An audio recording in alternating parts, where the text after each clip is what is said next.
Bem, o que a gente tira dessa primeira noite de debates na Band, com os debates por todo o país? Fernando Schiller. O primeiro debate, ele tende a favorecer um pouco o chamado incumbente, aquele que está no poder, né? Porque os candidatos ainda estão um pouco verdes, quer dizer, quem está no poder tem mais informação, tem os dados na cabeça, sabe o que foi feito, enfim, essa posição onde foi ocupada pelo Rodrigo Garcia, né? Então esse é um pequeno detalhe. Esta é uma eleição, ao contrário de 2018, que tende a ser, tudo pode mudar, muita coisa pode acontecer, mas ela tende a ser mais governista, né? Primeiro porque tem menos espaço para o outsider, quer dizer, toda a retórica do outsider contra o sistema, que foi muito forte em 2018, a partir da própria figura do Bolsonaro, que na época era um outsider, não tinha um partido forte, não usava fundo eleitoral, enfim, havia uma revolta chamada nova política. Hoje a gente não escuta mais falar em nova política, os partidos tradicionais estão comandando o jogo, né? O próprio presidente Bolsonaro hoje está num grande partido, tem aliança com o Centrão. Eu estou desenhando um quadro para dizer, se a gente pega as pesquisas, há um franco favoritismo até o momento dos candidatos que concorrem à reeleição, né? Não em todos os estados, obviamente, mas na maior parte dos estados. E pouco foi o que a gente viu, especialmente aqui em São Paulo, né? Quer dizer, então você acaba tendo dois perfis. Outra pergunta que me fazem muito, quer dizer, a polarização acaba presidindo isso em termos, né? Você tem um perfil de candidatura, assim, pensando nos estados, que é aqui o Rodrigo Garcia, lá no Rio Grande do Sul o Eduardo Leite, lá em Minas Gerais o Romeu Zema, lá na Bahia o ACM Neto, no Ceará o Capitão Wagner, enfim, vários estados grandes, aonde o candidato favorito ou o candidato que, né, busca a reeleição, né, é muito competitivo, ele não quer a polarização, né, porque pertence a esse conjunto de partidos tradicionais que a gente gosta de chamar de vez em quando de centro político, centro liberal, mas na verdade, enfim, não são os partidos diretamente envolvidos na polarização Lula-Bolsonaro, né? Então, quer dizer, esses candidatos tendem a pressionar por uma estadualização do debate, né? Foi o que a gente viu em São Paulo. Então, Rodrigo Garcia o tempo inteiro dizia, olha, vamos discutir São Paulo, vejo como essa polarização não nos ajuda, enquanto eles estão brigando a gente precisa trabalhar, quer dizer, essa vai ser, na minha impressão, quer dizer, a linha mestra de condução desses candidatos, né? Não é só do Rodrigo Garcia. Como eu disse, lá o ACM Neto, ele é o candidato da União Brasil na Bahia. Então ele não está envolvido diretamente nem com Lula, nem com Bolsonaro. Ele vai o quê? Estadualizar a campanha. O caso do Eduardo Leite, é do PSDB. Não é nem aliado Lula, nem aliado de Bolsonaro. Então estadualizar a campanha. Há um outro perfil de candidaturas que, pelo contrário, elas vão buscar, com maior ou menor grau, essa identificação. Então a gente viu ontem Haddad muito alinhado com as posições tradicionais do PT. Ontem me surpreendeu, até o Haddad fez uma crítica às privatizações, inclusive da telefonia, da energia, que são coisas consolidadas no Brasil hoje. A gente tinha telefones muito caros, hoje você tem telefone acessível. Então, quer dizer, o Haddad ele buscou uma linha de muito alinhamento, muito forte, muito agressiva ao PT e Lula. E você tem, do outro lado, o Tarcísio Freitas, que várias vezes mencionou o Bolsonaro, não é? Se Bolsonaro lhe deu autonomia para trabalhar, vai seguir uma visão, né, próxima, enfim, ao governo, que ele chama de técnico do Bolsonaro, enfim, a visão dele. Então você vai ter esse tipo de alinhamento. Como lá no Sul você tem o senador Heinz e o Onyx Lorenzoni, como você tem o João Román, né, o Jerônimo Rodrigues lá na Bahia, Jerônimo Rodrigues do PT, João Román aliado ao presidente Bolsonaro. Então, o tempo inteiro na campanha você vai ter esses dois perfis, né? Eu diria assim, essa polarização tende a funcionar mais em segundo turno do que no primeiro turno. Acho que as pessoas, nesse momento da campanha, elas querem escutar um pouco mais sobre o Estado, né? Para fechar esse ponto, por que eu considero que é uma eleição mais favorável nesse momento aos chamados incumbentes, né? Porque nós vemos uma pandemia, então os estados tiveram um papel de liderança, isso deu protagonismo para os governadores, né?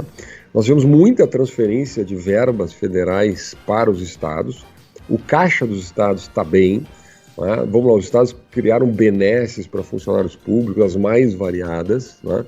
Os estados tiveram um aumento de arrecadação muito forte, inclusive em função do aumento dos combustíveis, né, que tem, representa em torno de 30% do ICMS, então teve um aumento muito grande de arrecadação. Então, vamos lá, os estados estão com os cofres cheios, os estados que não têm, quer dizer, então mesmo estados em crise crônica de finanças, como Rio Grande do Sul, Minas Gerais e Rio de Janeiro, reverteram, pelo menos pontualmente, pelo menos nesse momento, aquela situação mais dramática, né? E o estado de São Paulo vive uma situação muito confortável, podendo fazer, inclusive, aí, políticas de transferência para as concessionárias, seja, fazendo políticas que supõem um caixa. Então, é uma eleição, nesse momento, favorável para quem busca reeleição, né? Mas começou o jogo, eu achei muito interessante. Acho que, minha impressão pessoal, faltou propostas objetivas. Acho que teve muita retórica, ninguém quis assumir um discurso sobre a Sabesp, por exemplo, sobre o marco de saneamento, quer dizer, ninguém propôs nada muito original na campanha, se perdeu muito tempo com essas tiradinhas, você não trabalha, você é o genocida, você é o candidato desse ou daquele, quer dizer, cá entre nós interessa muito pouco ao eleitor. De qualquer maneira, foi dada a largada, band de parabéns, aí um grande show da democracia. Foi mesmo, viu, Schiller? Fiquei orgulhosa aqui, varei a madrugada para assistir, não perdi nenhum detalhe. O único problema é que eu precisava mudar o YouTube para os outros estados, porque eu também estava curiosa o que estava acontecendo no Rio, na Bahia, no Distrito Federal, enfim, foi mais um show da Band. E o que eu queria te perguntar, Schiller, é a respeito das propostas. Finalmente ficou mais claro, né? Eu acredito que, esgotando os assuntos saúde, educação, segurança, eu acredito que ontem o eleitor pôde ter uma noção de quem era quem, né? Olha, Sônia, eu acho que uma primeira noção, né? Uma primeira noção. Acho que o eleitor acaba tendo muito mais uma visão de perfil, né? Porque é muito difícil, quer dizer, o candidato tenha... Ali, em alguns momentos, tinha 4 minutos, cara. Todo mundo conhece televisão, 4 minutos é muito tempo, é um latifúndio na televisão. Daria para especificar, na minha visão, muito mais do que foi especificado. Muito mais do que foi especificado, né? Ninguém pode reclamar que não teve tempo para especificar, né? E muita gente gastou tempo para dizer, para fazer essa... Vamos chamar aqui, brincando um pouquinho, segunda-feira, de abobrinha política, né? É você de quem, você faz isso, você não trabalha. Bom, não é isso que interessa para o eleitor. Agora, vamos lá. O perfil. Rodrigo Garcia, aqui em São Paulo, a gente tem um tema muito interessante, quer dizer, o PSDB está há 27 anos no poder, né? Então, obviamente, tem desgaste, né? Agora, se está há 27 anos no poder, é porque se elegeu lá 6, 7 vezes, né? Então, a população vem aprovando as administrações do PSDB. Você vai no Brasil inteiro, o governo do estado de São Paulo é invejado, a situação de São Paulo é invejável, né? São Paulo é a locomotiva do país, tem as melhores estradas, hospitais de oestes, né? Você tem toda uma série de conquistas do estado de São Paulo em termos de desenvolvimento econômico, infraestrutura, que são invejáveis no país. Então, quem faz oposição, né, corre um grande risco. Ontem o Rodrigo Garcia, eu acho que ele traduziu isso bem quando ele dizia assim: vocês são contra São Paulo, né? Teve um momento que o Fernando Haddad disse, não, a gente faz a crítica, não é a São Paulo, é o governo de São Paulo. Então, mas até que ponto uma crítica é bem recebida por um eleitor que há 6 ou 7 eleições vem renovando o mandato aqui do PSDB de São Paulo, tá? O que o Rodrigo Garcia faz? Ele diz, olha, eu reconheço que tem muita coisa para fazer ainda, mas muita coisa já foi feita. A minha impressão que ficou ontem é que o Fernando Haddad, que lidera as pesquisas, ele tem uma visão muito crítica, ou seja, ele não faz aquela clássica postura de candidato oposicionista quando faz oposição ao governo, digamos assim, bem sucedido. Quer dizer, olha, eu reconheço as conquistas, mas eu farei mais, tá? Eu vou manter o que está funcionando bem, mas farei mais. Isso é uma lógica clássica de marketing, né? Agora, em termos de propostas, eu acho que o candidato, não sei o que a Thaís, o Cláudio, tiveram em termos de impressão, mas eu acho que usaram mal o tempo, né? Olha, é evidente que os outsiders, digamos assim, aqueles que são as surpresas, que é no caso aqui o Elvis César, o prefeito Elvis, né, e o Vinícius Poit, eles foram meio como franco-atiradores e saíram relativamente bem. Eu não estou dizendo que eles ganharam votos ou não, que eles disseram coisas que as pessoas concordam ou não. Estou dizendo, por quê? Não foram, obviamente ninguém foi criticá-lo, né, ninguém criticou, e apareceram bem. Ontem nas pesquisas do Google, as pesquisas de internet, num certo momento, o mais procurado era o Vinícius Poit. Por quê? Porque isso é a magia do debate. Por isso que o debate é fantástico, né? Porque ele trata todos em situação de igualdade. E todos têm uma vantagem. Quem está no governo tem a vantagem de ter o que mostrar e conhecer mais o Estado, porque tem os números na mão. Quem está de oposição tem a vantagem de ser a pedra na vidraça, né? Então ele faz a crítica. E quem é a novidade também tem a vantagem. Tem 1%, 2%, 0%, mas tem o mesmo tempo, é franco atirador, não será criticado, tem toda a liberdade de fazer um discurso mais agressivo, né, mais empolgado, que foi o que a gente viu ontem, os mais empolgados ali, né, que realmente estavam mais livres ali no debate, até porque não sofriam críticas, eram o candidato do PDT, o prefeito Elvis, e o Vinícius Poit, que acabaram sendo os mais procurados, porque as pessoas dizem, olha, não conheço, quem são essas pessoas, né? E vão procurar. Isso é dos pontos aí que eu considero muito interessantes do debate. Fernando Schiller. Oi, Cláudio. O debate foi maravilhoso, né? Eu acho que só o fato de existir o debate, que é promovido tradicionalmente, o primeiro debate de primeiro turno pelo Grupo Bandeirantes de Comunicação, isso é uma vitória mesmo da democracia, é uma lição de democracia que o Brasil dá ao mundo, né? Não é muito fácil não é muito frequente você encontrar no mundo democrático, né, uma tradição como essa, que é muito legal porque deflagra, como disse o Schiller, deflagra o processo da campanha em si, né? Mas expõe candidatos que, para o bem ou para o mal, né? Aparecem aqueles candidatos que se vê logo não tem a menor condição, candidatos que mentem muito, né? Há candidatos, aparece de tudo. Aqui em Brasília teve candidato prometendo que o Banco do Estado aqui, o que é o BRB, vai pagar as dívidas dos funcionários públicos. O funcionário público está endividado, o banco vai lá e vai pagar. Não tem que ficar despreocupado com isso. Uma candidata inventou um negócio que eu não... Você já deve ter ouvido falar, vocês são mais ligados a esse tipo de coisa, mas teve uma candidata que fez a denúncia da existência do... Como é que se diz? Do racismo ambiental. Racismo ambiental?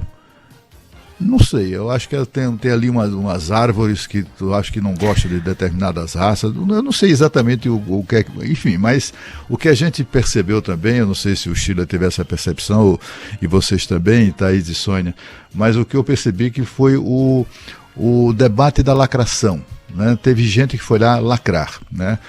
Candidatos que apareceram para fazer lacração, aí o cara, olha aqui, a saúde do Estado está entre as 10 piores do mundo. Mas sem nenhum compromisso de apresentar o estudo, o levantamento, etc. E tal. Citam números, assim, mentem com uma cara de pau impressionante, né? Enfim, mas isso faz parte mesmo do jogo. Fica tão flagrante, né, Cláudio, quando é o marqueteiro que redigiu ali a frase de efeito, né? Que em algum momento aparece no discurso do candidato, mas que não casa com o candidato, né? Eu, em São Paulo, identifiquei isso acontecer várias vezes, O candidato está indo naquela toada, depois dá aquela lacrada, é uma frase de efeito, às vezes tem uma ironia, uma gracinha. Gente, aquilo ali foi combinado antes, às vezes não cola. Então, tem o efeito contrário também.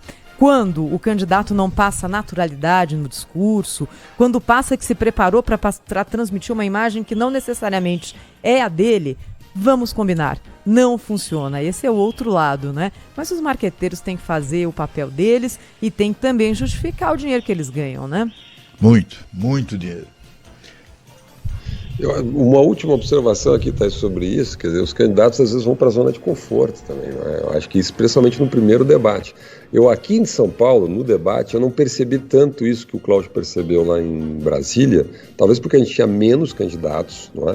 E os dois, vamos dizer assim, as duas surpresas, as novidades, que tem lá, que é o prefeito Elvis e o Vinícius Poit, eles, na minha impressão, quer dizer, eles foram bem no debate, quer dizer, porque com perfis diferentes, né? O Vinícius Poit é um deputado, né? Ele tem um partido novo, então ele tem uma visão programática muito clara, que é uma visão liberal, né? Então ele fala muito de empreendedorismo, está muito ligado a essa pauta da liberdade econômica, etc.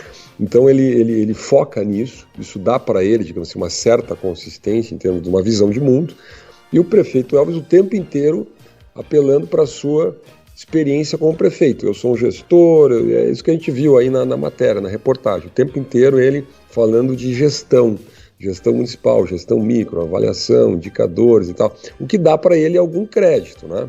Agora, vamos lá, Tarcísio Freitas, na minha impressão, ainda está na transição de ministro para candidato. Então ele vai muito bem nos temas de infraestrutura, Tudo que fala em estrada, portos, etc., PPPs, bom, aí ele vai muito bem. Então ele vai para esse lado. Como também Fernando Haddad tende a ir muito para a educação, que é um terreno que ele conhece bem, foi ministro durante muito tempo.